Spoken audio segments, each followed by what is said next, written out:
राधे राधे, जय माता की भक्तों। आप सभी का स्वागत करती हूँ स्पिरिचुअल ज्ञान साधना में और आप सभी से अनुरोध करती हूँ कि स्पिरिचुअल ज्ञान साधना को सब्सक्राइब कर लीजिए और बेल आइकन को प्रेस कर दीजिए ताकि आपको नई नई वीडियोस का नोटिफिकेशन मिलता रहे। हिंदू धर्म में निर्जला एकादशी का विशेष महत्व है। सभी एकादशियों में से निर्जला एकादशी विशेष महत्व रखने वाली है और ये विशेष होने के साथ साथ अत्यंत कठोर व्रत भी माना जाता है, क्योंकि इस दिन अन्न के साथ जल भी ग्रहण नहीं किया जाता है। तो यहाँ पर हम आपको बता दें कि ज्येष्ठ मास के शुक्ल पक्ष की एकादशी को निर्जला एकादशी का व्रत रखा जाता है। जय माता की, राधे राधे। कैसे हैं आप सभी लोग? आशा करते हैं सभी लोग बहुत अच्छे होंगे। बताने के लिए कमेंट में जय माता की, राधे राधे अवश्य ही लिखिएगा। तो सबसे पहले बात कर लेते हैं कि वर्ष 2024 में निर्जला एकादशी का व्रत कब रखा जाएगा, डेट क्या है। पंचांग के अनुसार ज्येष्ठ माह के शुक्ल पक्ष की एकादशी तिथि 17 जून को सुबह 4:42 से आरंभ हो रही है, जो कि 18 जून को सुबह 6:23 पर समाप्त होगी। ऐसे में उदया तिथि के आधार पर निर्जला एकादशी व्रत 18 जून को रखा जाएगा।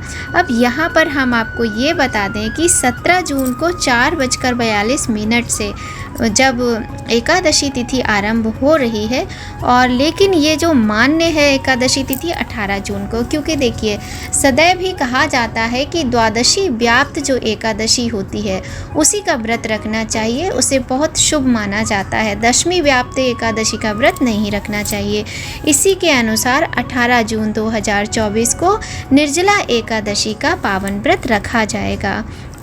अब आप लोग बताइए कैसे हैं आप सभी लोग? आशा करते हैं आप लोग बहुत अच्छे होंगे और सभी लोग तैयारियों में जुट गए होंगे, क्योंकि अभी अमावस तक के त्यौहार निकले हैं। अब अमावस के बाद के त्यौहार प्रारंभ हो रहे हैं और बहुत ही सुंदर ये महीना होता है। धीरे धीरे करके ज्येष्ठ मास भी समाप्त हो जाएगा। ज्येष्ठ मास की पूर्णिमा, ज्येष्ठ मास का प्रदोष व्रत सभी का बहुत महत्व होता है, किंतु जो निर्जला एकादशी होती है ये वर्ष में जो 24 एकादशी आती है उसमें से सबसे श्रेष्ठ एकादशी मानी जाती है, क्योंकि इस एक एकादशी का व्रत करने से समस्त एकादशियों के व्रत का फल प्राप्त होता है।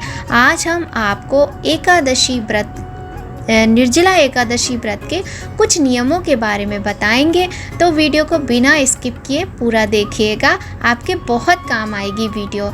और अगर पहली बार आए हैं आप लोग तो जल्दी से चैनल को सब्सक्राइब कर लीजिए और बेल आइकन को प्रेस कर दीजिए ताकि आपको अच्छी वीडियोस की नोटिफिकेशन समय पर मिलती रहे। तो चलिए देर ना करते हुए प्रारंभ करते हैं आज की वीडियो में हम जो नियम आपको बताने वाले हैं। देखिए सबसे पहला नियम तो यही है कि एकादशी के व्रत के जो नियम होते हैं उनका 3 दिन तक पालन किया जाता है।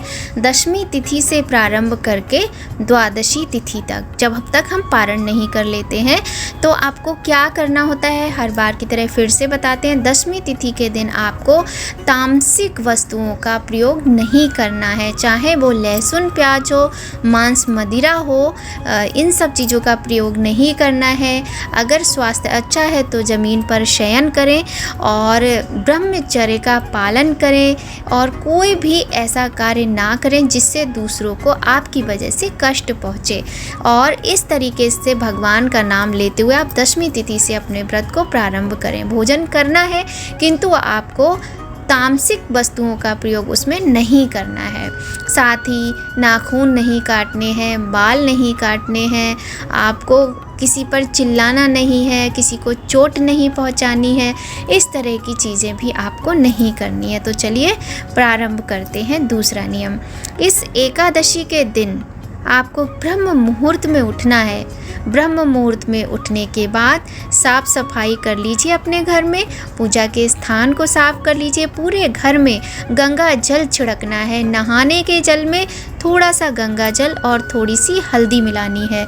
ये हल्दी और गंगा जल से आपको स्नान करना है। स्नान करने के बाद आपको पीले रंग के वस्त्र धारण करने हैं। पीले वस्त्र नहीं है यदि, तो कोई भी आप जैसे सफ़ेद रंग है, गुलाबी है, लाल है, इस तरह के रंगों का प्रयोग करें, किंतु काले नीले रंगों का प्रयोग करने से बचें। साथ ही जो हमारी बहनें हैं, माताएं हैं, वो बिल्कुल सफ़ेद रंग ना पहने, उसमें कोई दूसरा रंग मिला हो तो ही पहने।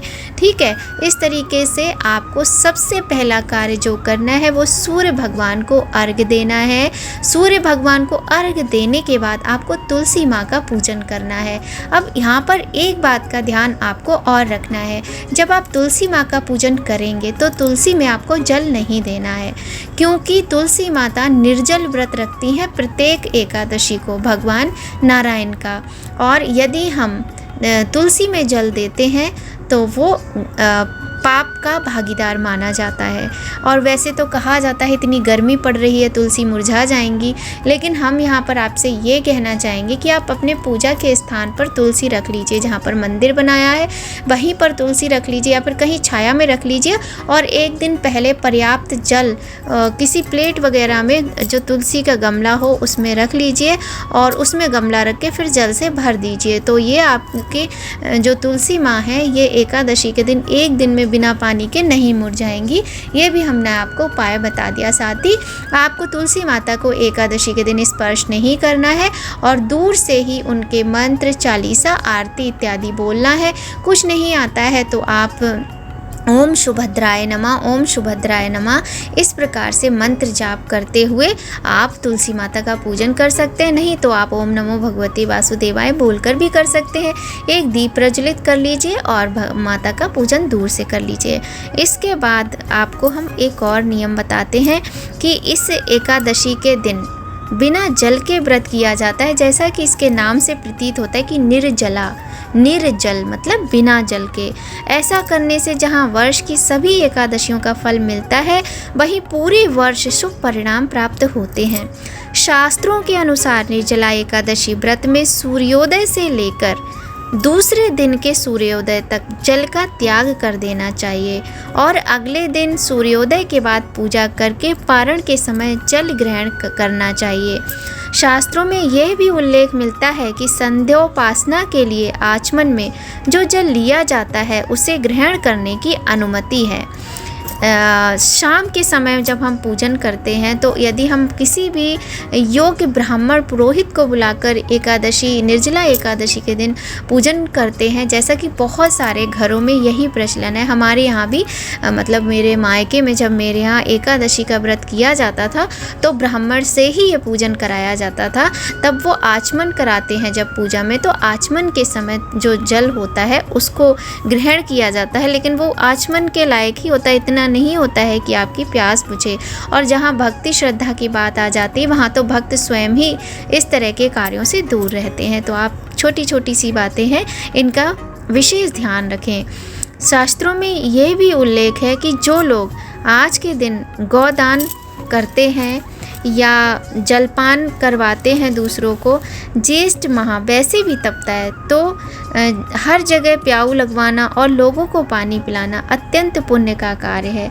इस दिन जल में वास करने वाले भगवान श्रीमन नारायण की विष्णु पूजा के उपरांत दान पुण्य के कार्य कर समाज में सेवा की जाती है। ऐसा करने से पितृदोष दूर होने के साथ साथ चंद्र दोष भी दूर होता है। अब देखिए, मेट्रो सिटीज़ का तो मुझे पता नहीं है, लेकिन जो छोटे छोटे शहर होते हैं वहाँ आप अगर जाएंगे ना तो आप आज भी वहाँ देखेंगे कि निर्जला एकादशी के दिन जगह जगह प्याऊ आपको लगे हुए मिलेंगे, भंडारा चल रहा होगा और शरबत बटता है। जो प्याऊ लगे होते हैं उनमें शरबत, लस्सी, ये सारी चीज़ें बटती हैं जो कि सभी के लिए होता है, चाहे कोई गरीब हो चाहे कोई अमीर हो।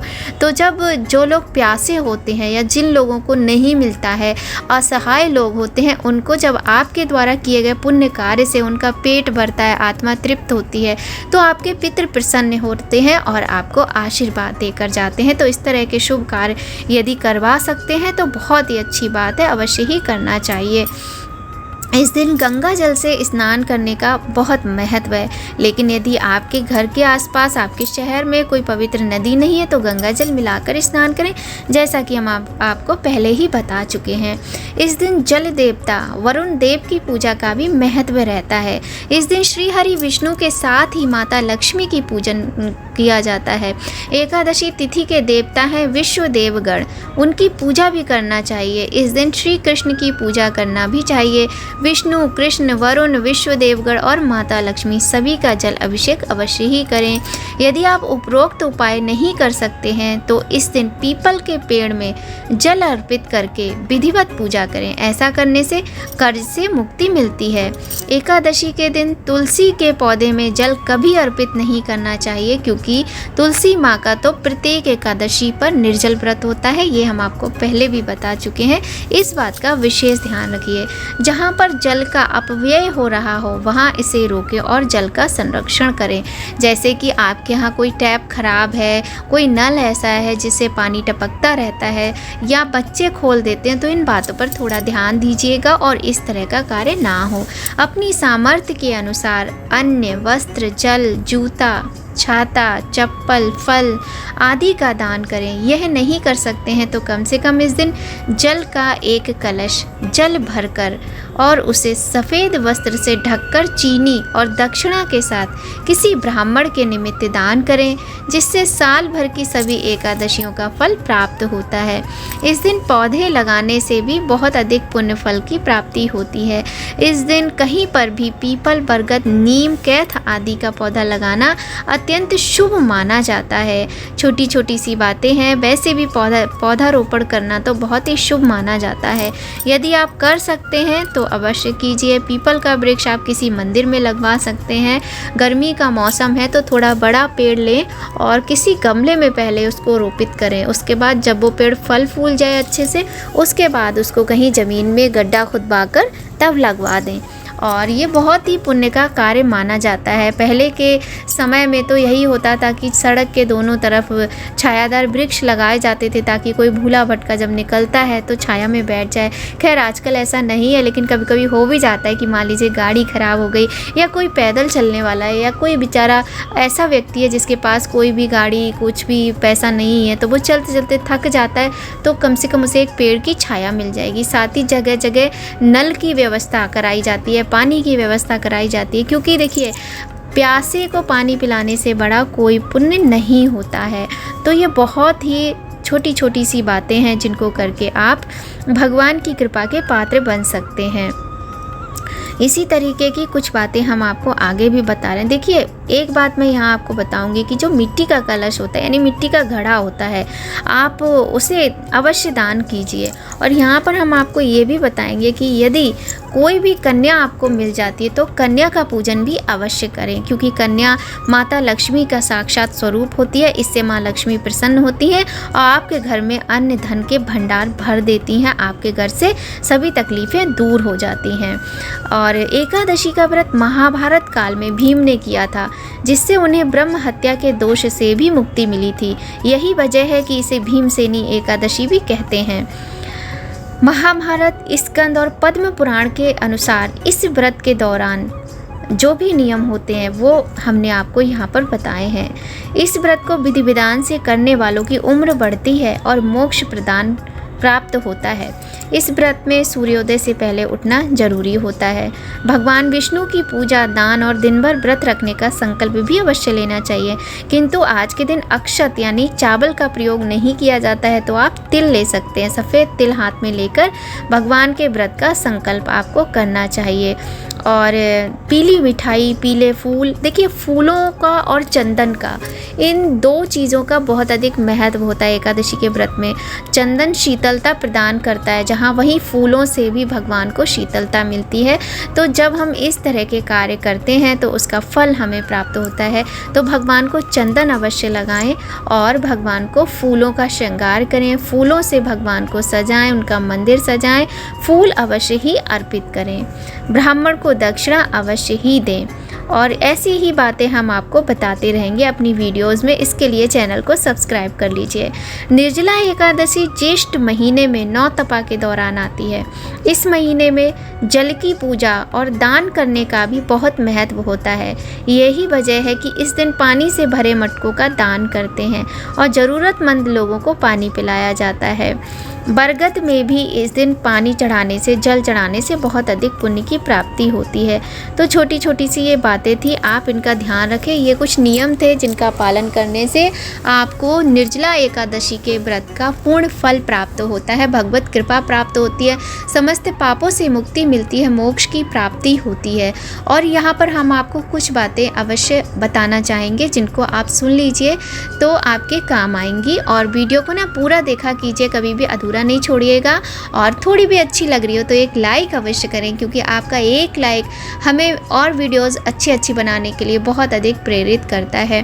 तो देखिए, एकादशी, निर्जला एकादशी का व्रत जैसे कि जो प्रेग्नेंट लेडीज़ होती हैं उनको नहीं करना चाहिए, क्योंकि आपके गर्भ में जब एक शिशु पल रहा है तो वो तो बिना पानी के कैसे रह सकता है। तो उसके लिए आपके स्वास्थ्य पर गलत प्रभाव ना हो तो आप इस व्रत को अपने घर में, यदि आप पहले से व्रत रख रही हैं और आप प्रेग्नेंट हो गई हैं तो आप अपने घर में अपने हस्बैंड, अपने सासू माँ, किसी से भी अपना व्रत रखवा सकती हैं, उनसे पूजन करा सकती हैं। साथ ही जिन लोगों को पीरियड्स आ जाए वो लोग निर्जला एकादशी का व्रत ना रखें। मान लीजिए आपने व्रत रखा हुआ है, व्रत के दौरान आपको पीरियड आ जाता है कि सुबह आपने संकल्प ले लिया, अब संकल्प ले लिया है तो व्रत तो नहीं तोड़ा जाएगा। फिर आपको क्या करना है, तो आपको पूजा नहीं करनी है। आप पूजा अपने घर में किसी भी सदस्य से करवा सकते हैं, बस नियमों का पालन करें। अब कभी कभी क्या होता है, किसी किसी को मासिक धर्म में बहुत तकलीफ़ होती है, तो ऐसे में यदि आप पानी का सेवन नहीं करोगे तो आप फिर कैसे काम चलेगा। तो बहुत ज़्यादा विचार ना करें। आप, भगवान सब जानते हैं। देखिए, भगवान सदैव ही भाव के भूखे होते हैं। तो आप जब भगवान से मन में प्रार्थना करेंगे कि हे भगवान, हमने आपके लिए व्रत रखा लेकिन हमारे साथ ये समस्या आन पड़ी है, तो भगवान आपकी सब चीज़ों को समझते हैं। तो ज़्यादा परेशान ना हो और इस तरीके से आप इन नियमों का पालन करके व्रत का फल भी मिलेगा आपको, ऐसा नहीं है कि नहीं मिलेगा। तो इन बातों का ध्यान रखें। साथ ही जो लोग बहुत बीमार रहते हैं, जिनको बीमारियां हैं किंतु बहुत भक्ति भाव है उनके मन में, बहुत श्रद्धा है, ईश्वर के प्रति प्रेम है, तो वो व्रत तो रखें पर पूरा निर्जल व्रत ना रखें, अपने स्वास्थ्य को देखते हुए व्रत रखें जिस तरह कर पाते हैं। और जो लोग पहली बार पूरी तरीके से स्वस्थ हैं, उनमें व्रत रखने की सामर्थ्य है, जो व्रत निर्जला एकादशी का रखना चाहते हैं, वो शाम के समय आप जब गोधूली बेला होती है उस समय एक आटे से चौक बनाएं। मैं आपको बता रही हूँ, अगर आंगन है आपके घर में तो आंगन में ही बनाएं और कहीं ना बनाएं। वहीं पर आप चौक बनाकर थोड़ा सा कुछ अनाज डाल लें, गेहूँ, चावल या फिर जौ, उसके ऊपर मिट्टी का घड़ा रखें। मिट्टी के घड़े में पानी भरें, उसको ढक्कन से ढकें, उसके ऊपर चीनी रखें, खरबूजा रखें और कोई भी रस भरा फल, मौसमी फल जो होते हैं, ऋतु फल, वो रखें, दक्षिणा रखें और कलश पर स्वास्तिक बनाएं। इस तरीके से आप वहाँ पर, और केले का अगर पौधा है आपके पास तो वो भी वहाँ पे रख लें। बहुत ही अच्छे से सजावट करें, फूल चढ़ाएं, भगवान नारायण का नाम लेते हुए वहीं पर बैठकर आप नारायण के मंत्र का जाप करें, पाठ करें। और फिर या आप पुरोहित को बुला सकते हैं, तो इस तरीके से पुरोहित, पंडित, ब्राह्मण को बुलाकर आप पूजन कराएं और फिर वही घड़ा उनको दान करके उसी समय 1 गिलास या 2 गिलास जितना आपको जल ग्रहण करना है कर लीजिए। उसके बाद आप बिल्कुल भी जल ग्रहण मत कीजिए। सारी रात्रि जागरण करना भी एक नियम होता है निर्जला एकादशी व्रत का। निर्जला एकादशी व्रत में तो बिल्कुल भी नहीं सोना चाहिए। हाँ, अगर आपको तकलीफ़ें हैं, बीमारियां हैं, तो आपको तो दवाइयाँ खानी होती होंगी और बहुत ज़्यादा दवाइयाँ जिसको लेनी होती हैं वो भी व्रत ना करें। ठीक है, जैसा भी आपका स्वास्थ्य हो आप उसके अनुसार कार्य करें। और जो लोग हेल्दी हैं, स्वस्थ हैं एकदम भगवान की कृपा से, ऐसे ही स्वस्थ बने रहे। लेकिन रात्रि जागरण करके आपको भजन कीर्तन करना है अपनी सामर्थ्य के अनुसार। फिर सुबह आपको पारण करना है। पारण का समय वगैरह हम सब बता चुके हैं अपनी वीडियो में। तो सुबह आप पारण करके और ब्राह्मण के निमित्त दान करके भोजन इत्यादि करके जल ग्रहण करें और आपके लिए निर्जला एकादशी का व्रत बहुत ही मंगलकारी हो, बहुत ही शुभ हो, ऐसी कामना के साथ वीडियो का यहीं पर अब समापन करते हैं। वीडियो आपके लिए थोड़ी भी लाभदायक हो, थोड़ी भी अच्छी लगे तो लाइक अवश्य कीजिएगा। फैमिली, फ्रेंड्स, मम्मी पापा, भाई बहन के साथ शेयर कीजिएगा। मिलते हैं आपसे नई जानकारी के साथ नए वीडियो में। तब तक सभी लोग खूब खुश रहिए, प्रसन्न रहिए, अपना और अपने अपनों का ख्याल रखिए। जय माता की, राधे राधे कमेंट में लिखिए। जय माता की, राधे राधे।